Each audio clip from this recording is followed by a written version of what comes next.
नाज़रीन, जब मोहम्मद रफ़ी दाल चावल खाने लंदन पहुंच गए, मूसीकार नौशाद अक्सर मोहम्मद रफ़ी के बारे में एक दिलचस्प किस्सा सुनाते हैं। एक बार एक मुजरिम को फांसी दी जा रही थी, उससे उसकी आखिरी ख्वाहिश पूछी गई तो उसने ना तो अपने ख़ानदान से मिलने की ख्वाहिश ज़ाहिर की और ना ही किसी ख़ास खाने की फरमाइश। उसकी सिर्फ एक ख्वाहिश थी जिसे सुनकर जेल के मुलाजिम हैरान रह गए। उसने कहा कि वो मरने से पहले रफ़ी का फिल्म बीजो बावरा का नगमा ए दुनिया के रखवाले सुनना चाहते हैं। उसके बाद एक टेप रिकॉर्डर लाया गया और उस कैदी के लिए वो गाना बजाया गया। यास्मीन खालिद बताती हैं कि एक बार वो बरतानिया के काउंट्री में शो कर रहे थे और वो अपने शोहर खालिद के साथ उनसे मिलने गई, तो वो थोड़े ख़राब मूड में थे क्योंकि उन्हें वहाँ ढंग का खाना नहीं मिल पा रहा था।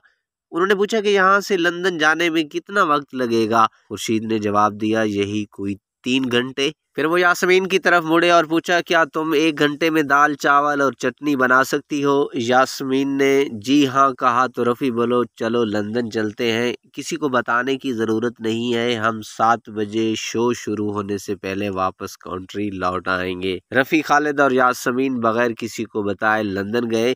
यास्मीन ने उनके लिए फौरी दाल चावल और चटनी और प्याज टमाटर की तरकारियां बनाई। रफ़ी ने खाना खाकर यास्मीन को बहुत दुआएं दी और ऐसा लगा जैसे किसी बच्चे को उसकी पसंद का खिलौना मिल गया हो।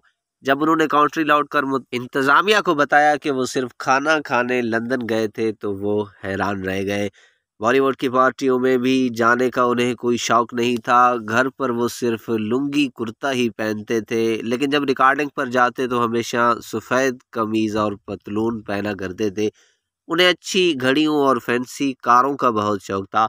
लंदन की गाड़ियों के रंगों में वो बहुत मुतासिर रहते थे, लिहाजा एक बार उन्होंने अपनी फाइट गाड़ी को तोते के रंग में रंगवा दिया था। उन्होंने एक बार मजाक भी किया था कि वो अपनी कार को इस तरह से सजाते हैं जैसे दशरे हिंदुओं का त्यौहार है में बैल को सजाया जाता है। रफ़ी कभी कभी पतंग भी उड़ाते थे और अक्सर उनके पड़ोसी मुन्ना डे उनकी पतंग काट दिया करते। वो बहुत अच्छे मेहमान नवाज भी थे, दावत देने का उन्हें बहुत शौक था। नाज़रीन, हमारी ये वीडियो कैसी लगी जो रफ़ी के बारे में थी, इसके बारे में एक कमेंट ज़रूर दीजिएगा। हाँ, अगर अभी तक आपने हमारा चैनल सब्सक्राइब नहीं किया तो प्लीज़ इस वीडियो को लाइक और चैनल को सब्सक्राइब करना ना भूलिएगा।